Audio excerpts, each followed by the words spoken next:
Vamos a continuar con este tercer y último video sobre melanomas. En el primer video nos referimos a las manifestaciones clínicas, histológicas de los distintos tipos de melanoma. Y hablamos también sobre algo muy importante como eran los niveles y los grosores. En el segundo video hemos visto la relación que tienen los nevos melanocíticos con los melanomas, los distintos nevos melanocíticos, su manera de transformarse en melanomas. Hemos mostrado casos referentes a este aspecto. Y por último, hablamos algo de epidemiología y de factores predisponentes de los melanomas. Hoy nos toca hablar de hechos muy importantes, como es la evolución de los melanomas, el diagnóstico, el pronóstico y el tratamiento de los mismos. En primer lugar, nos referiremos a la evolución de los melanomas. Hay un tumor melanoma. ¿Qué le pasa a ese tumor melanoma en cualquiera de las manifestaciones anatomoclínicas a que hicimos ya referencia? Crece. Pero tiene dos tipos de crecimiento. Hay un crecimiento radial o superficial que se ve especialmente en el lentigo maligno de Hutchinson y en el MES o melanoma extensivo superficial. Y hay un crecimiento vertical o profundo que se ve en el melanoma nodular. Es claro que el lentigo maligno de Hutchinson y el MES llegan, después de sus primeras etapas, a hacerse verticales y profundizarse. Y después, por supuesto, viene la otra parte, que es la diseminación a ganglios linfáticos regionales o la generalización de los melanomas hacia las vísceras o hacia la piel. Pero sucede a veces que en lugar de crecer, el tumor entra en regresión. Hay una regresión espontánea de los melanomas en una cantidad que vamos luego a examinar de los casos de melanoma. Acá hay algo que aclarar. Hay una definición de Everson y Cole sobre lo que significa regresión espontánea de los melanomas. Y allí hay un error, porque en la mayoría de los autores se refiere a la regresión espontánea en el sentido de que sea parcial o total. Y regresión parcial hay en el lentigo maligno, regresión parcial hay en el MES, y casualmente son una de las características clínicas de los mismos. La verdad que la verdadera regresión espontánea es de la totalidad del melanoma. Por eso que Everson y Cole hablaban de una incidencia de un 8% de los melanomas que entraban en regresión espontánea, y eso es una cifra muy exagerada. En cambio, Bodurta, que se refiere a la regresión total del melanoma tumor, hablaban que había un caso en 400, que eso responde en realidad a lo que uno puede ver. ¿Cómo se produce la regresión de estos melanomas? Hay aspectos clínicos y aspectos histológicos. Clínicamente aparece esta regresión después de fiebres, después de infecciones graves a veces, después de transfusiones, y en ocasiones hay un halomelanoma, es decir, una hipocromia alrededor del melanoma. E histológicamente hay una infiltración linfocitaria liquenoide, se produce a veces un granuloma y por fin termina haciendo una fibrosis. ¿Y por qué existe esta regresión de los melanomas? Porque existen mecanismos de inmunidad. Desde el comienzo, Aún en nivel 2, y ya hay células circulantes en el organismo, células melánicas malignas en el organismo. Pero ¿qué sucede?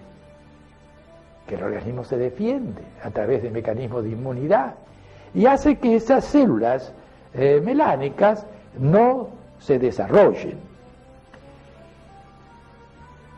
Hay mecanismos de inmunidad humoral y de inmunidad celular que se observan en los melanomas. Por ejemplo, hay anticuerpos contra el melanoma. El melanoma quizás sea el tumor mejor para estudiar la inmunidad de los cánceres, digamos así.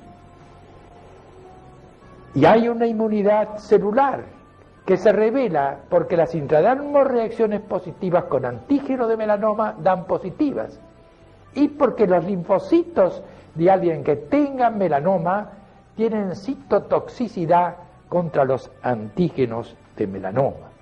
Y esta inmunidad se ve, por ejemplo, muy bien en un caso de gemelos que por transmisión transplacentaria tienen melanomas porque su madre tenía un melanoma.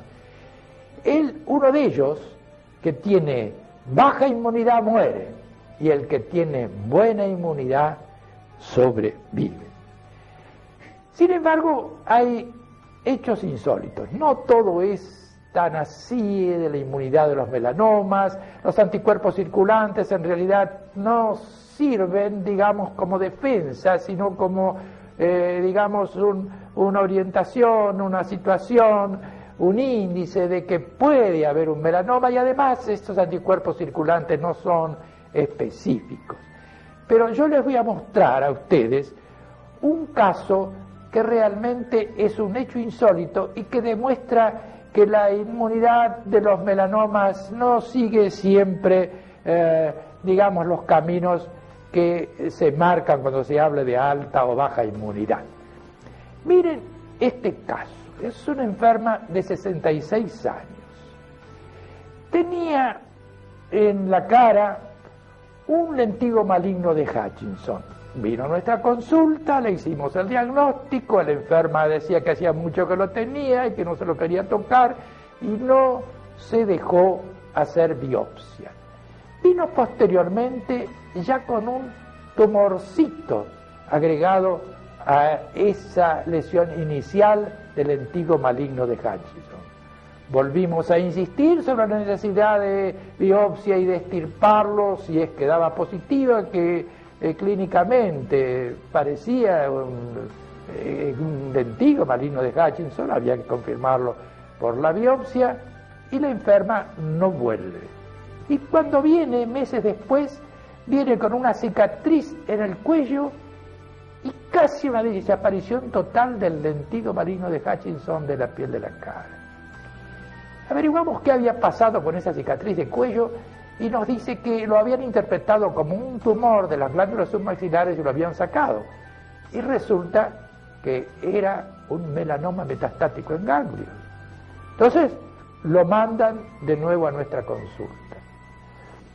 Viene y vemos prácticamente, como se ve por ejemplo en este tercer diapositivo de esa enferma, como el melanoma casi es, el lentigo maligno de Hutchinson casi no se ve como más que como una pequeñísima mancha, y en este otro diapositivo ya ha desaparecido totalmente el melanoma de piel, pero hubo melanoma en ganglios linfáticos que fueron extirpados. En esta histología que mostramos ahora es de un ganglio linfático donde se ve la metástasis del melanoma. Pero también mostramos otra histología donde se encuentra la fibrosis cicatrizal del lentigo maligno de Hutchinson de la cara. Regresa el melanoma de piel, pero progresa en los ganglios. Esta enferma tenía baja inmunidad cuando la vimos por primera vez. Y cuando cura, digamos, de su lentigo maligno de la cara, y cuando se le extirpa el ganglio satélite, hacemos una de nitroclorobenceno como una intradermorreacción y nos da intensamente positiva, como se puede ver en este diapositivo. quiere decir que la enferma había logrado curar aparentemente su melanoma, controlar su melanoma tanto ganglionar como cutáneo, pero que su inmunidad había mejorado, y atribuimos a ese hecho el por qué esa enferma había controlado su melanoma. Pero fíjense que pocos días después nos hace un zona, un herpes zóster, la vulgar culebrilla, que vemos en este diapositivo.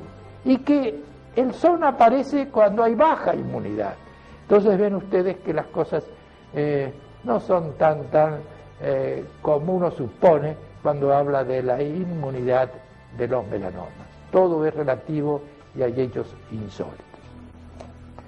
Dijimos que el tumor podía crecer, que el tumor podía regresar, y vamos a tratar ahora de otro aspecto del tumor melánico, en el sentido de cuando hay recidivas. Se trata, se extirpa y aparecen recidivas, que es necesario conocerlas. Fíjense usted este aspecto en esta enfermo, en el talón, donde hay una cicatriz, una hipocromia, pero hay una mancha azul hipodérmica, una mancha azul profunda, porque hay células melánicas. Fíjense este otro caso que mostramos en la nariz y que también se ven algunas pigmentaciones que corresponden a una recidiva del melanoma. Miren este caso en el codo, y hay un tumorcito por la recidiva del melanoma. Y miren este otro caso donde otra vez vuelve a verse, es un caso de localización retroauricular, donde vuelve a verse esa coloración azulada que hacíamos referencia cuando los melanomas recidivan. Dijimos antes, y lo volvemos a repetir, que el tumor crecía o involucionaba espontáneamente, en unos poquitos casos, o recidivaba. La recidiva a veces es porque no se hace la extirpación correcta, pero la mayoría de las veces el tumor crece y se disemina. Se disemina por vía linfática, se disemina por vía sanguínea, a veces por vía neurotrópica, como en el caso del melanoma desmoplasma. Pero en esta diseminación, ¿qué puede ocurrir? Diseminación linfática, que sea cerca de la tumoración y aparezcan una serie de elementitos más pequeños que cuando están cerca de la tumoración, no más de 5 centímetros de distancia, no más de 3, dicen otros, se denomina satelitosis. Quiere decir que la primera diseminación, no en todos los casos hay satelitosis, pero es una forma de diseminación linfática cerca del tumor, que es importante conocerla. A menos de 5 centímetros, a menos de 3, dicen algunos otros. Veamos casos de satelitosis. Veamos este talón, donde al lado del tumor, del melanoma, hay una serie de elementos más pequeños que son tan cerca del tumor y que son denominados entonces, como dijimos, satelitosis. Acá hay otra lesión, también de talón, con satelitosis. Y aquí hay otra lesión, otro caso, otro enfermo, con tumor melánico en la región lumbar y satelitosis que rodea a la lesión. Bueno, después, o digamos con un carácter distinto a esta satelitosis, en la mayoría de los casos se produce directamente del tumor la invasión ganglionar. Si está el tumor melánico en miembros inferiores, en el pie sobre todo, va a los ganglios inguinales. Si está en las manos, dedos, en los miembros superiores, va a los ganglios axilares. Fíjense esta ingle que está evidentemente del lado derecho con un tumor ganglionar que es la metástasis de un melanoma de miembros inferiores. Y miren qué interesante es esta diapositiva que estoy mostrando cómo circulan, cómo se hace la circulación en un ganglio linfático. Y miren este otro caso, cómo, digamos, la metástasis se hace en el centro del ganglio. Y miren este otro diapositivo donde se hace en el centro y en la periferia. Y tiene importancia. Cuando la metástasis es en la periferia del ganglio, entonces el ganglio se rompe y, y aparecen, digamos, las adherencias de ese ganglio. Hay a veces que ocurren cosas raras. Por ejemplo, encontramos un ganglio en axila, como en este caso que estamos mostrando. Pero no se encuentra el tumor primitivo. Entonces hay que buscarlo con distintos procedimientos.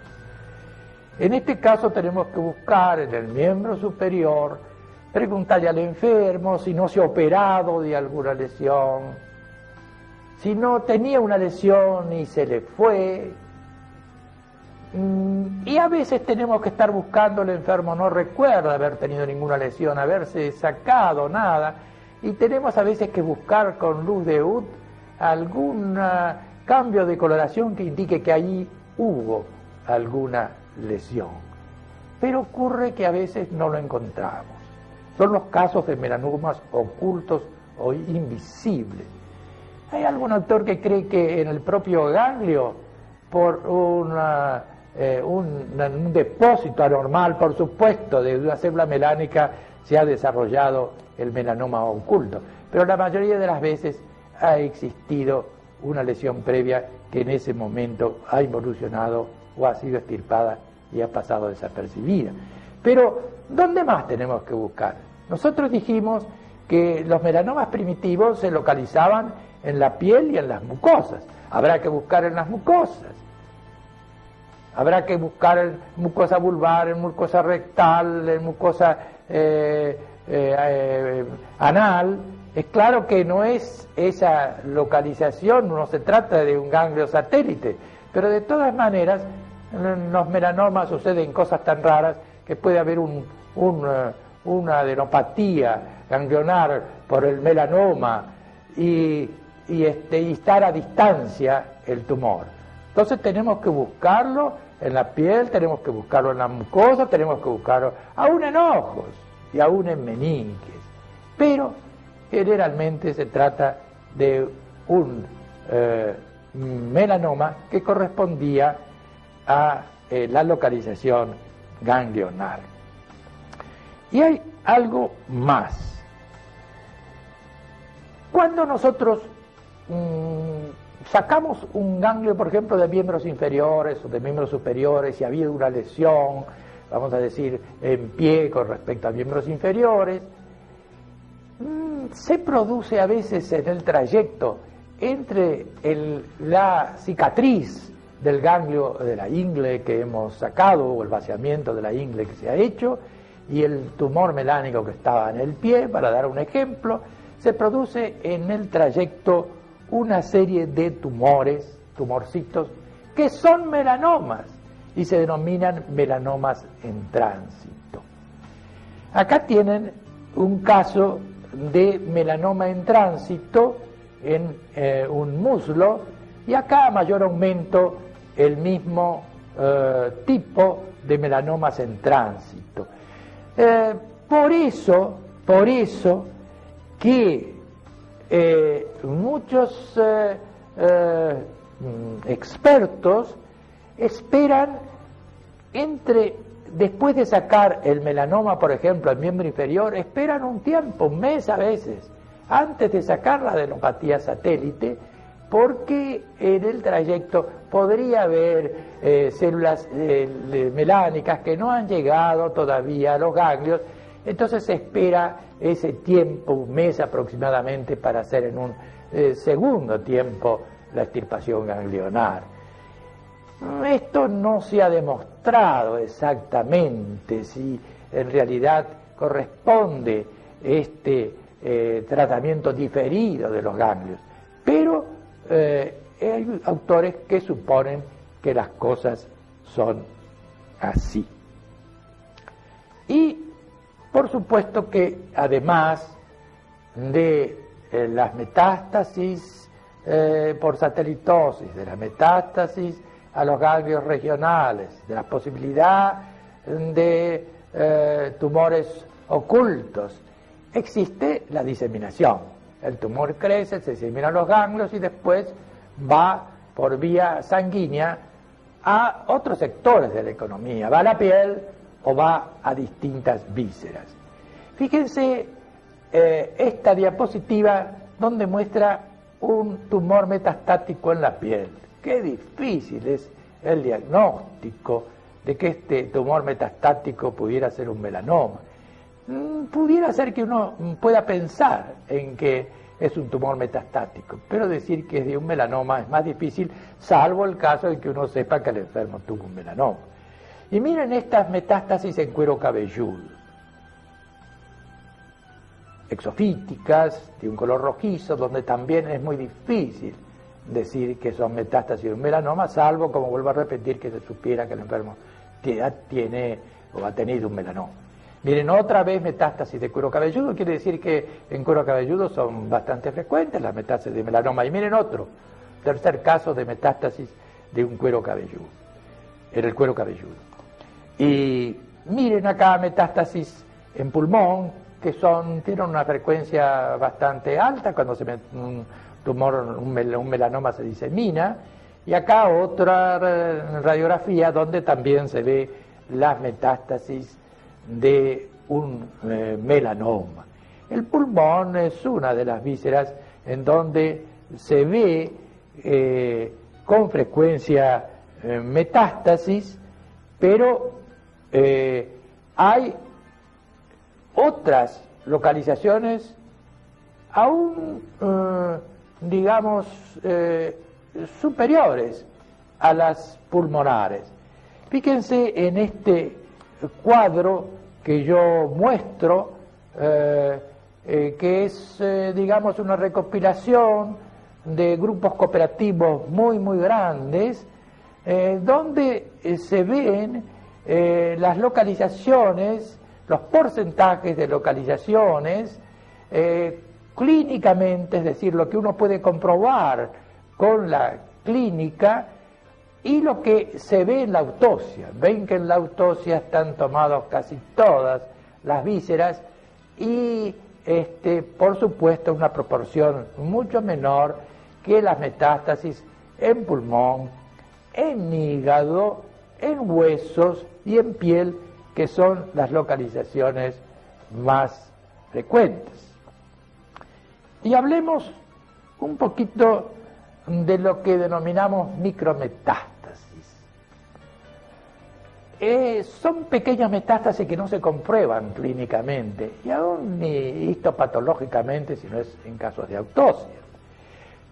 Ustedes saben que se había dicho que aún en nivel 2 hay hay una cantidad de células melánicas circulantes, pero el enfermo, pese a esas células circulantes del nivel 2, vamos a ver que se curan en un 90-95% de los casos. Quiere decir que el organismo, por factores inmunitarios, no permite que estas micrometástasis avancen y constituyan tumores, melanomas, digamos, no de tipo micrometástasis, sino melanomas que se pueden comprobar clínicamente o aún en la autopsia. Y ahora les voy a mostrar un caso muy interesante de una melanosis generalizada. Es un enfermo que tenía un melanoma y de pronto le hace una pigmentación generalizada en todo el organismo. Yo mostré en manifestaciones clínicas una melanosis en la boca que corresponde a este mismo enfermo, donde se puede ver la melanosis generalizada en todo el tegumento. Esta melanosis corresponde a pigmento melánico depositado en la dermis, pero este enfermo tiene en otros sitios melanoma. Y ahora entramos a otro tema, que es el diagnóstico de los melanomas, del tumor y las diseminaciones. El diagnóstico de tumor puede ser clínico o histopatológico, de tumor melanoma. Nosotros ya hemos mostrado suficientes diapositivas con las manifestaciones clínicas del tumor melánico, de manera que no vamos a seguir mostrando otros tipos de diapositivas porque ya creemos que ha sido suficiente. Pero les quiero decir una cosa interesante. Hay algunas estadísticas también de grupos cooperativos importantes que nosotros creemos que son así como se dicen, porque lo hemos vivido en nuestros propios enfermos, donde en el 64% de los melanomas uno puede diagnosticarlo clínicamente con seguridad, es decir, esto es un melanoma. En un 96% de los casos, uno, si no tiene certeza, dice, hay que hacer acá un examen, una biopsia, un examen histológico, porque sospecho que puede haber un melanoma. Y solo en un pequeño número de casos, el 4%, estamos hablando de expertos, donde uno no piensa en melanoma, y son precisamente los casos de melanomas amelanóticos y de otro tipo. Pero es claro, no nos quedamos diciendo no es nada. Tenemos que hacer el examen histológico y ahí comprobamos ya sí que se trata de un auténtico melanoma que nosotros clínicamente no lo diagnosticamos. Y si quisiéramos decir algo del diagnóstico diferencial, recordar algo de lo que ya hablamos, el diagnóstico diferencial más corriente que hay que hacer a veces son con epiteliomas vasocelulares muy pigmentados, donde es muy difícil a veces por la localización, tiene algún aspecto, algún brillo, el epitelioma vasocelular, pero de todas maneras a veces nos encontramos con dificultades para afirmar de que sea un melanoma en caso de esos epiteliomas vasocelulares. Fíjense en el Bowen de genitales. El Bowen de genitales es muy oscuro y a veces puede hacer confundir con un melanoma. Y recordemos lo que ya dijimos sobre la enfermedad de Kaposi, sobre algunas angiomas, sobre todo esclerosantes, que hacen dudar si se trata o no de un melanoma. Y en el nevo de Spitz, ese nevo que hay que sacarlo porque puede ir al melanoma, y de los nevos displásicos, cuyas características ya señalamos. Pero hay algo fundamental, y que es la biopsia en los melanomas. Aquí hay algunas consideraciones que hacer. Hay biopsias de tipo incisional, biopsias de tipo excisional, es decir, sacando todo el tumor, que es cuando son pequeños, entonces uno estirpa toda la lesión, y hay biopsias por congelación. Yo diría que la mayoría de los autores en este momento está de acuerdo que la biopsia incisional se puede hacer haciendo el tratamiento, digamos, el resultado de la biopsia rápido y el tratamiento rápido, porque no se producen infiltraciones, diseminaciones del melanoma. Sin embargo, yo prefiero, y algunos autores, si el tumor lo permite, hacer una biopsia excisional. Y fíjense que en un tiempo a mí me gustaban las biopsias por congelación, es decir, las biopsias hechas en plena tarea operatoria para ver si era un melanoma o no era un melanoma. Y en esto yo quisiera mostrarles un cuadro de Davis donde sobre 329 congelaciones, en el 98,8% de los casos hace el diagnóstico. Y Shapiro reconoce grosores por congelación.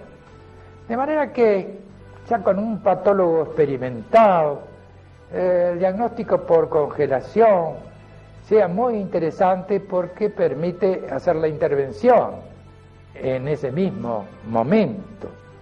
Claro que hay dificultades, yo entiendo, de concurrencia a la sala de operaciones, de que el patólogo experimentado esté en ese momento dispuesto a hacer su congelación, pero a pesar de que la mayoría de los autores insisten que la biopsia incisional no trae ninguna dificultad, yo a veces, por diversas razones, prefiero, si se puede hacer por congelación, hacerlo en dicha forma.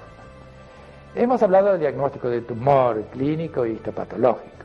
¿Cómo se hace el diagnóstico de los ganglios regionales? Los ganglios regionales son duros, no son inflamatorios, entonces el diagnóstico es clínico. Uno tiene que decir, acá hay una adenopatía, que creo que es metastática, y bueno, hay que sacar esos ganglios. Pero cuando hay alguna duda, que puede hacer una punción o se puede hacer una biopsia parcial, no se debe porque el melanoma entonces puede diseminarse. Y hay un caso interesante de los ganglios regionales, que claro, ese era el caso de que no se palpen, por ejemplo, un melanoma del dorso. En caso que los ganglios no se palpen, pero que se quiera hacer un vaciamiento profiláctico, un vaciamiento llamado electivo, aunque no existan los ganglios. En otras partes se hace muy fácilmente, porque un melanoma del pie se hace el vaciamiento en la ingle, un melanoma de la mano se hace el vaciamiento en la axila. Pero en el dorso, ¿qué ocurre? Que los linfáticos pueden ir a cualquier lado, a la axila derecha, a la axila izquierda, hacia los ganglios inguinales. Y entonces, ¿cómo hacemos? Yo en un tiempo utilicé la termografía, que me resultó útil, pero ahora muchos expertos usan inyecciones intradérmicas de un coloide, el Dextron 500, que lo marcan con tecnesio 99. Entonces hacen pequeños abones de 0,2 mililitros, unos 6 abones, y a las 3 horas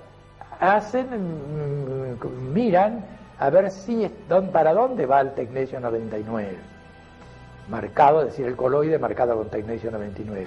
Y así ese lado podrían hacer el vaciamiento profiláctico. Y ahora viene el diagnóstico, pero la diseminación. De la satelitosis el diagnóstico es fácil, de los melanomas en tránsito el diagnóstico es fácil. ¿Y cómo se hace el diagnóstico de las metástasis en piel, en vísceras o aún en ganglios alejados? En ganglios alejados a veces se hacen tomografías para ver si existen, pero yo he tenido no muy buenos resultados con esos exámenes. Por ejemplo, tenía un melanoma en la nariz. Fue tratado y después de un tiempo me aparecen por tomografía, quise ver si había metástasis viscerales, hice una tomografía y me aparecieron unos ganglios lumboaórticos. Yo no tenía ni adenopatías en el cuello, ni tenía tampoco radiografías de pulmón, eran negativas, el hígado estaba bien, los análisis de laboratorio me daban bien, la ecografía me daba bien, y entonces pensé que esos ganglios lumboaórticos serían por otra causa y no por melanoma. Y no me equivoqué, el enfermo lleva 15 años de supervivencia y los ganglios están, pero evidentemente no correspondían a ninguna lesión importante. Y cuando quiero hacer diagnóstico de metástasis viscerales, bueno, el diagnóstico corriente se hace por las llamadas imágenes, que son de distintos tipos. Imágenes por radiografías simples, como en pulmón, por ejemplo, de frente y perfil, por ecografía, como hacemos en el hígado, por centellograma, cuando queremos, o tomografías, cuando pensamos que puede haber metástasis en otros lugares, por tomografía las vamos a encontrar mejor, o aún centellograma óseo cuando hay algún índice que nos está diciendo que puede haber metástasis óseas. Entonces, el diagnóstico lo hacemos en razón de esas imágenes. Corrientemente, ¿yo qué hago? Una radiografía de tórax, de frente y perfil, una tomografía, una ecografía de hígado. A veces hago tomografías de abdomen, como digo, centellogramas, pero en general me basta con esos 3 exámenes. Cuando tengo un melanoma, hago la radiografía simple de tórax, frente y perfil, la ecografía de hígado y algunos exámenes de laboratorio que son importantes. ¿Qué busco en el laboratorio?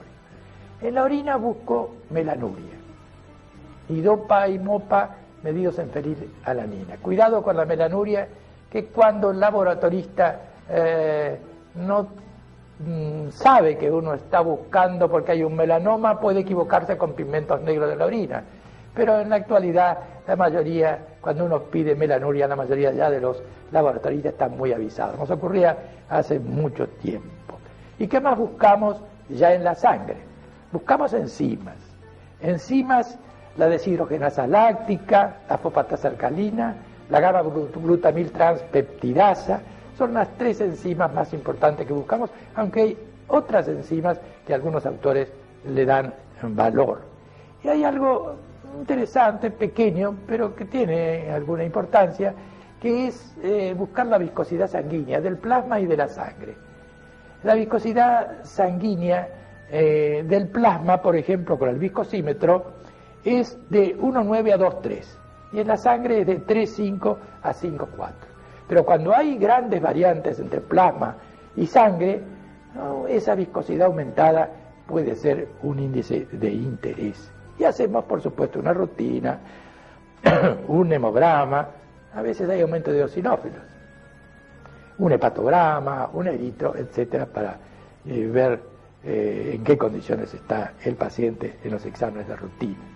Y el laboratorio nos puede ayudar en otra cosa. ¿Cuándo? Cuando hay un tumor cerebral.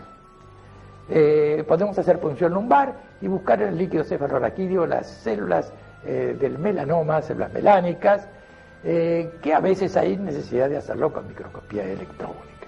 Bueno, esto es lo que en general buscamos cuando viene un enfermo con un melanoma y tenemos que hacer diagnóstico de tumor, de ganglios y de diseminaciones en piel, en vísceras, y vamos a pasar a otro tema de gran interés, al pronóstico de los melanomas. Pero creo que